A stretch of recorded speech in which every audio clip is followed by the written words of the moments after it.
যুক্ত থাকতে পারেন। যে কথাটা আমরা, যে তথ্যটা আমরা পেয়েছি দিল্লি পোস্টের বরাতে, আদৌ কি দিল্লিতে এই পাকিস্তান তুরস্কের চরেরা শেখ হাসিনাকে হত্যা করতে পারে? সম্ভব? ধন্যবাদ আপনাকে, এবং আবারও আমাদের আরো ইসলাম এবং আপনাদের দর্শকের সালাম, নমস্কার এবং শুভেচ্ছা। খুবই গুরুত্বপূর্ণ একটা প্রসঙ্গ তুলে এনেছেন। তবে যে নিউজটা হয়েছে এই নিউজটাকে আমরা তো গুরুত্ব দেই না। প্রথমত যে এটা এটা এটা নিউজ করতে হবে না, এটা সবাই অনুমান করতে পারে, যেটা আমাদের ভুইয়া সাহেব বলেছেন, এটা নিউজ করার কিছু না। শেখ হাসিনাকে হত্যা করার জন্য পরিকল্পনা করা হবে, এর জন্য নিউজের আমাদের দরকার না। আমরা জানি সেখানেও চেষ্টা করে, এখানে কেন, পৃথিবীর যেই দেশে যাবে শেখ হাসিনাকে হত্যা করার পরিকল্পনা তারা করবে। কারণ এই মুহূর্তে যে শক্তি, তাকে তো 4 তারিখে হত্যা করার কথা ছিল। 4 তারিখে হত্যা করার কথা ছিল ভারতের প্রেসারে। অপ্রিয় হলেও সত্য, সত্য হলেও সত্য, এটাই সত্য। সেটা হলো ভারতের কারণে শেখ হাসিনার জীবন রক্ষা হয়েছে। তাকে নৃশংসভাবে হত্যা করার, তাদের 2 বোনকে নৃশংসভাবে হত্যা করার পরিকল্পনা ছিল সেনাবাহিনীর মাধ্যমে, জঙ্গিদের মাধ্যমে। কিন্তু সেটা ব্যর্থ হয়েছে ভারতের জন্য। ভারত তাকে এখান থেকে তুলে নিয়ে গেছে যে কোনো মূল্যে। শেখ হাসিনাকে তারা এইখানেও কিন্তু অনেকেই বলছেন না যে ভারত কেন একটু নীরব সেনাবাহিনীর ব্যাপারে, বাংলাদেশ সেনাবাহিনীর কথা বল না। ওই যে একটু গিভেনটা হয়েছে যে শেখ হাসিনাকে অন্তত জীবিত দাও, তা না হলে তোমাদের সাথে আমাদের সম্পর্ক নষ্ট হয়ে যাবে। এরাও চিন্তা করেছে শেখ হাসিনাকে যদি হত্যা করতো তাহলে কিন্তু ভারতের কাছ থেকে তেল কিন্তু পাওয়া যেত না। ভারত কিন্তু শুধু ব্লক করে দিত, একেবারে পুরো সীমান্ত সিল করে দিত, এদেশে মানুষ না খায় মারা দিত। তো সেনাবাহিনীও দেখলো যে ক্ষমতায় থাকতে পারবে না, ওয়াকার সাহেবের যতই চাপা মারুক টিকে থাকতে পারতো না, ইউনুস আসতে পারতো না। সেই জন্য তারা বিভিন্ন হয়তো, এটা অনুমান, আমরা তো কেউ দেখি নাই, কিন্তু এটা তাদের মধ্যে আলোচনা হয়েছে দীর্ঘ সময়। তারপরে শেখ হাসিনাকে যেতে দিতে তারা বাধ্য হয়েছে। আপনি মনে করেন না যে বাংলাদেশের জঙ্গি বাহিনী, মোল্লার মিলিটারি আর ওয়াকা, এরা যে আপোষে ইচ্ছা করে শেখ হাসিনাকে জীবিত জিতে দিচ্ছে তা না। ভারত তো এটা, ভারত তো বাংলাদেশের উপর সবসময় তাদের একটা চোখ এর উপর থাকেই সবসময়, প্রতিবেশী রাষ্ট্র হিসেবে। আর শেখ হাসিনা যেহেতু বন্ধু প্রতি রাষ্ট্র, সেনানায়ক, তার প্রতি তো থাকবেই। তাকে জীবিত তারা নিয়ে চলে গেছে। আর যেটা আপনি বলেন ওইখানে তুরস্ক আর পাকিস্তানের নাম আসলো, আমি আসলে নাম নিতে মানা। আমি আরো 2টা দেশের কথা বলতে চাই, টেকনিক্যাল কারণে এখানে বলতে পারবো না আপনার এখানে। আমি মনে করি আরো 2টা দেশ তাকে হত্যা করার জন্য প্রায় তারা করতেছে শেখ হাসিনাকে। আপনারা অনুমান করে নিতে পারেন আমি কোন কোন দেশে। অলরেডি একটা দেশের নাম আপনারা অনুমান করতে পারতেছেন, আরেকটা হয়তো পারতেছেন না। কেউ 2টা দেশের অনুমান করে বলছেন, আরো 2টা দেশ জড়িত থাকতে পারে। কারণ নাম একজনের, কাম আর একজনের হইতে পারে। শেখ হাসিনাকে হত্যা করার জন্য তো আপ্রাণ চেষ্টা করা হবে, সেই জন্য তো সর্বোচ্চ নিরাপত্তা দেওয়া হয়েছে। আর যেটা ভুইয়া সাহেব বললেন, সফল হবে কিনা সেটা পরের প্রশ্ন। হতেও পারে তারা, কারণ তারা কি ভারতের সংসদে হামলা করে নাই? তারা কি ভারতের মুম্বাইয়ে হামলা করে নাই? তাজ হোটেল তাজে কি হামলা করে নাই? তারা কি ভারতের বিভিন্ন জায়গায় হামলা করে নাই? বিভিন্ন জায়গায় হামলা করেছে। সুতরাং ওইখানেও হতে পারে, কারণ ভারতে যদি কোনো কারণে শেখ হাসিনাকে সর্বোচ্চ চেষ্টা করবে হত্যা করার, সেই 2টি দেশ সহ যে 2টি দেশের নাম এসেছে, যে 2টি দেশের নাম বলেন, এছাড়া আরো 2টি দেশ, এশিয়ারই আরেকটা আছে, আরেকটা এশিয়ার বাইরে, এই দেশগুলো চেষ্টা করবে তাকে যে কোনো মূল্যে হত্যা করার। কারণ ভারতে যদি শেখ হাসিনাকে হত্যা করতে পারে তাহলে পুরো এটা ভারতের উপর চাপিয়ে দেওয়া যাবে যে ভারতের ভিতর থেকে ভারতই মেরেছে বলে ফেলবে। এই বাংলাদেশের সবাই বলবে যে, মনে করেন এই মুহূর্তে যদি কোনোভাবে শেখ হাসিনাকে গোয়েন্দারা, বিদেশি গোয়েন্দারা, তুরস্ক বলেন, পাকিস্তান বলেন, কোনো দেশ বা যে কেউ মেরে ফেলতে পারে, তার প্রতিপক্ষরা, তার শত্রুরা, তাহলে কিন্তু পুরো দায়টা ভারতের উপরে চলে যাবে। বলে যেটা ভারতই করছে, দেখবেন যারা মারবে তারাই রটাবে যেটা ভারত করে ফেলেছে।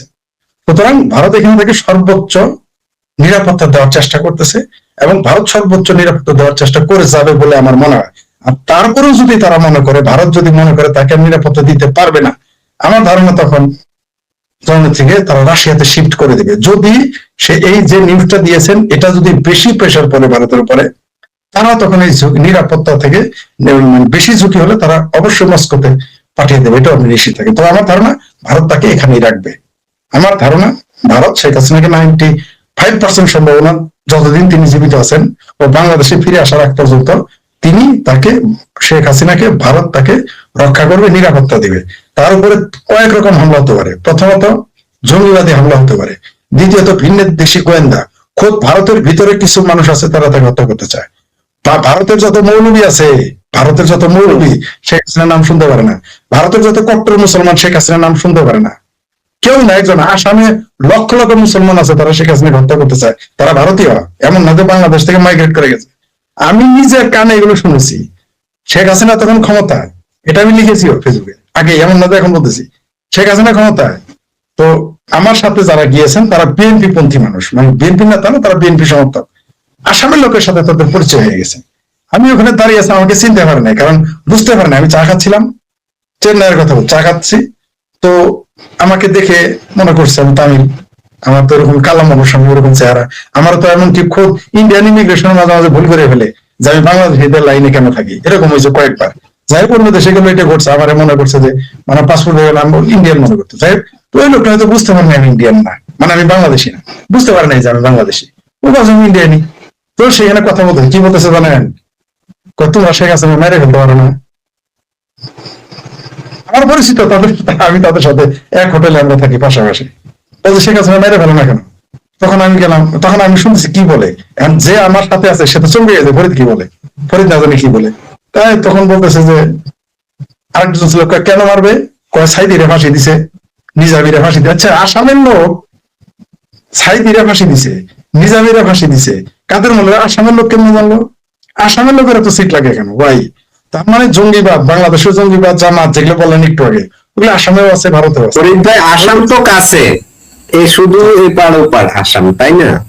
আমি যখন বিহারে গেলাম, বিহারের রাজধানী পাটনায়, তখন ওখানকার এক মৌলভী, মসজিদের ইমাম, অনেক বড় মসজিদ, আমরা ঘুরতে বেরোলাম, হওয়ার পর ওনার সাথে মসজিদের কাছে ওখানে পরিচয় হয়। তো ওনার সাথে যে আলোচনা দেখলাম যে ওরা চরম শেখ হাসিনা বিদ্বেষী, মানে কিভাবে যে তারা বলে না, কঠিন। তবে ওরা বাংলা বলে না, ওরা হিন্দিতে কথা বলে এই বিহারের। শুধু প্রচুর জায়গায় আমি ভারতের যে সমস্ত জায়গায় গিয়েছি, মুসলমানেরা শেখ হাসিনার নাম শুনতে পারে না। কারণ কি? কারণ এই মৌলবী হ্যালো মৌলবী সিন্ডিকেট, সব তো এক, দোকান তো একটাই, সব দোকান অফিস তো তাদের একটাই। এরা তখন শেখ হাসিনার বিরুদ্ধে হয়, কিন্তু এরা যে স্বাধীনতার বিরোধী ছিল এটা আর তারা মানতে রাজি না। তো এরা, এই জন্য তো বললাম যে আপনি শেখ হাসিনাকে হত্যা করার চেষ্টা করবে, এটা আমি যেগুলো বললাম এগুলো ভারত সরকার হচ্ছে না, এমন না যে আমি জানি শুধু তা তো না, কারণ আমি তো ইন্টেলিজেন্সের কেউ না। আমি যদি বুঝি আমার মেধা আছে, তাহলে ভারতের বুদ্ধিজীবীরা জানে না, ভারতের গোয়েন্দারা জানে না, অবশ্যই জানে। তো এটা ঘটবে, শেখ হাসিনাকে নিরাপত্তা দেওয়ার চেষ্টা করবে, আর তারা মারারও চেষ্টা করবে, তাকে হত্যা করার চেষ্টা করবে। কারণ এই মুহূর্তে কে বাংলাদেশের প্রধানমন্ত্রী হবে? শেখ হাসিনা। তারা সবাই জানে। তবে কেউ যদি এটা করে ভুলেও, যে শেখ হাসিনাকে হত্যা করলেই বাংলাদেশ আওয়ামী লীগের ফেরা বন্ধ হয়ে যাবে, তারাও উপকার স্বর্গে বাস করতেছে। শেখ হাসিনাকে ভারতে পাঠিয়ে দেয় না, মনে করেছিল যে আওয়ামী লীগ শেষ, আওয়ামী লীগ বলতে আর কিছু নাই, মুরদ ছাটার মুরদ থাকেই দেখলাম, দেখ না দেখি নৌকা আমার সাথে। ওই যে এত মুরদ যে ঢাকা বারে নির্বাচন করতে সাহস পায় না আওয়ামী লীগপন্থী লোকদের নিয়ে, কোনায় না মুরদে। শেখ হাসিনা তো দিল্লিতে, তার কোনোদিন আর আসতে পারবে না, ফ্যাসিস্ট। আচ্ছা, মানলাম তোমার কথায় তিনি আর কোনোদিন আসবেন না, তো নৌকা আমার ব্যান করে দিছো কেন? আওয়ামী লীগ নিষিদ্ধ করছে না, বারে নির্বাচন করতে দাও না কেন? কারণ তোমরা জানো যে নির্বাচন করতে দিলেই মাঠে নামলে এদের সাথে খেলাধুলা করে পারবো না, জনগণ এখনো তাদের পক্ষে। যতই সামনে মারুক আওয়ামী লীগ, শেখ হাসিনা ফ্যাসিস্ট, ইলেকশন দিয়ে দেখো ফ্যাসিস্ট কে আর আর্টিস্ট কে বোঝা যাবে। ওই সিংহবামেরা খুব লাভ পারে, হাতির উপরে উঠলে মাহতের অনেক বড় দেখা যায়, হাতির নিচে নাই আমার সাথে ফাইট করে দেখেন আপনি কতটুকু পান। আপনি তো হাতির সুর দিয়ে আমারে মারতেছেন, হাতির পা দিয়ে ঠেলা দিতেছেন, হাতির থেকে নেমে আমার সাথে দেখেন পারেন কিনা। একটা জিনিস হলো, এটা কোন অবস্থাতেই পারবে না, সম্ভব না। আর আপনি যে রিপোর্টের কথা বলছেন, যে পাকিস্তান এবং তুরস্ককে তারা উঠাইছেন, আপনারা যে প্রশ্নটা করছিলেন, আমার ওই রিপোর্টের দরকারও ছিল না। এই রিপোর্টার যে পাকিস্তানের লোক বা তুরস্কর যে গোয়েন্দা বা তাদের যে এজেন্ট, তারা এই কাজ করবে, এটা আমার এটা রিপোর্টের দরকার নাই। শেখ হাসিনা যদি ভারতে যে হত্যা করতে চায়, হত্যা করার যদি প্ল্যান করে, একমাত্র পাকিস্তান ও তুরস্ক এরাই করবে। ওদের দেশ থেকে আসবে, ওদের দেশ থেকে চোর আসবে, ওদের দেশ থেকে চোর আসবে, ওরাই চর ছিল। শেখ হাসিনা উৎখাতের পাকিস্তানের চর এবং আপনার ওই তুরস্ক চররাই তো উৎখাতের বিষয়ে কাজ করছে, ওই চরেরাই তো আপনার শেখ হাসিনা উৎখাত করছে। সুতরাং তাকে যে হত্যা করার যে প্ল্যান করছে বা করবে, চেষ্টা করবে, এটা ওই ওরাই করবে। এটা আরো ভারতকে বেকায়দা ফেলার জন্য করবে। কারণ আপনি যত বলেন না কেন, ভারত ওখানে আছে, শেখ হাসিনা ওখানে যে কোনো দুর্ঘটনা পড়ে পুরাটাই ভারতের উপর চাপ পড়বে। সেক্ষেত্রে ভারতকে বিপদে ফেলার ওই কাজটা করার চেষ্টা করবে, এটা স্বাভাবিক। কারণ আপনারা দেখেন, আপনার যে তাজমহল যে হোটেলে যে আক্রমণ করলো, কড়া নিরাপত্তা মধ্যে আক্রমণ করছে, ওই প্রায় 200 লোক হত্যা করলো কয়েক বছর আগে। ভারতে এই ব্যাপারে খুবই সচেষ্ট থাকে।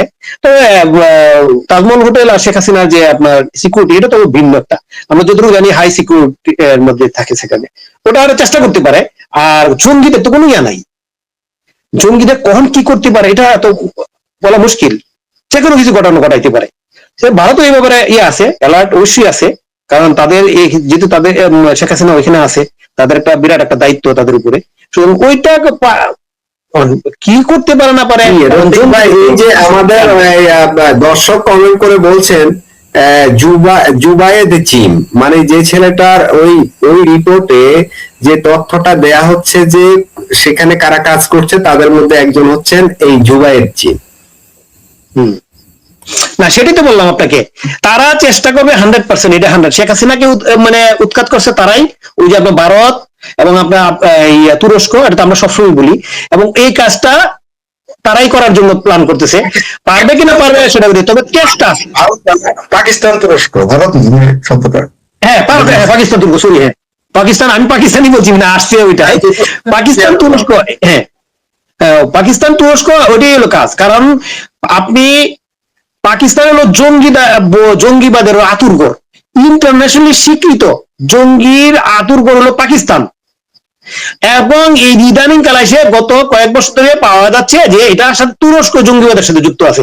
বিভিন্ন দেশে জঙ্গিবাদের উত্থানের পেছনে তুরস্ক রয়েছে। আমাদের দেশে অনেক মৌলানা আছে যারা আপনার ওই যে জঙ্গিবাদের আদর্শ দীক্ষিত, তারা অনেকে উচ্চ শিক্ষা নিয়ে আসছে তুরস্ক থেকে, আপনি খোঁজ নিয়ে দেখেন, আপনি অনেক লোক তুরস্ক থেকে উচ্চশিক্ষা নিয়ে আসছে। এখন আফগানিস্তান যে জঙ্গিদের উত্থানটা, ওটাও কিন্তু পাকিস্তানের ফর্মুলা, পাকিস্তানি এগুলি সৃষ্টি করেছে। এখন তারা এই পাকিস্তানি জঙ্গিবাদের ইয়াতে পড়ছে, ওই আক্রমণের মধ্যে পড়ছে। ওই জন্য 2 দিন পরে পরে আপনার ওই দিনও আপনার আফগানিস্তান আক্রমণ করছে, যে জঙ্গি নাকি ওদের আক্রমণ। তোরা তো জঙ্গি ট্রেনিং দিস, আপনি অসংখ্য রিপোর্ট আছে, পাকিস্তানি সাংবাদিকদের রিপোর্ট আছে, পাকিস্তানি সাংবাদিকরা স্বীকার করছে যে পাকিস্তানি জেনারেলরা, পাকিস্তানি সেনাবাহিনী নিজেদের ক্ষমতা কুকৃত করার জন্য ওই জঙ্গিবাদের এটাকে তারা জিয়ে রাখে এবং এই জঙ্গিদেরকে ট্রেনিং দেয়। এবং এটা ভারতের সাথে মাঝে মাঝে 2-3 বছর পর পরে একটা জঙ্গি আক্রমণ করে ওরা ওই ভারত বিরোধীদেরকে জিয়ে রাখে, তখন পাকিস্তানের সেনাবাহিনী ক্ষমতাটা পাকাপোক্ত করতে পারে। এটা হলো তাদের মূল পলিসি। পাকিস্তানের সেনাবাহিনীর পলিসি হলো ওইটা, যে 2-1 বছর পরে ভারতের কোনো সুযোগ পেয়ে যদি আক্রমণ করাইতে পারে, তাহলে ওটা হলো তাদের সেনাবাহিনীর ক্ষমতাটা ঠিক রাখতে পারে। এবং এটা আপনি ভালো করে জানেন, এটা অনেক, আমি পাকিস্তানের অনেক রিপোর্টার পাইছি, পাকিস্তানের এই যে সাংবাদিকরা, তারাও এটা জানে, যে পাকিস্তানের জনগণও জানে যে এই পাকিস্তানের যে জঙ্গি যে মানে ট্রেনার, এরা এলো পাকিস্তানি সেনাবাহিনী। সুতরাং এটা আপনি এখন ভারতে যেটা বলছেন এটাও আপনার সবাই চেষ্টা করবে, মাসুম এটা চেষ্টা করবে, নিশ্চিত থাকেন। পারবে কিনা পারবে সেটা অন্য জিনিস, চেষ্টা করবে, এই রিপোর্টটাকে আপনি ফেলাই দিতে পারবেন না। আর যে নাম 2টা আসছে, এটা আপনি না বললেও আমি 2টা কথাই বলতাম। ওই যে সাংবাদিক, ওই সাংবাদিককে ধন্যবাদ যে আমার সাথে মিলে গেছে গা, বা ওনার সাথে আমি মিলে গেছি গা। আর এই ধরনের কথা আমি সবসময় বলি। আপনি টোটালি জঙ্গিবাদের হইলো আপনার পাকিস্তান, এবং এটার সাথে নতুন করে যুক্ত ছিল আপনার হলো তুরস্ক।